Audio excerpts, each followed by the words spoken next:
Alright, we got all the parts cleaned up out of the chem dip. I got my bowls put back together already.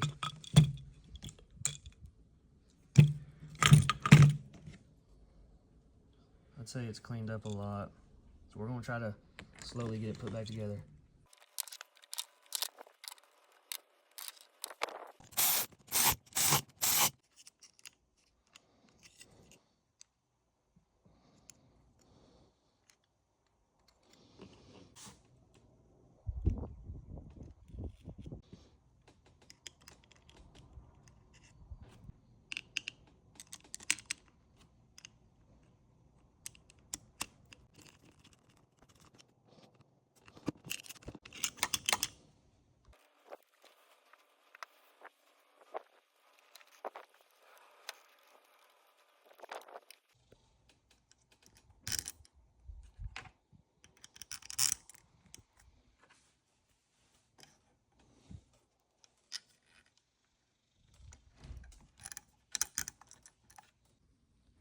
Okay, my phone ran out of storage, so I had to quit videoing, but we have, hopefully, a complete, rebuilt, perfect carb.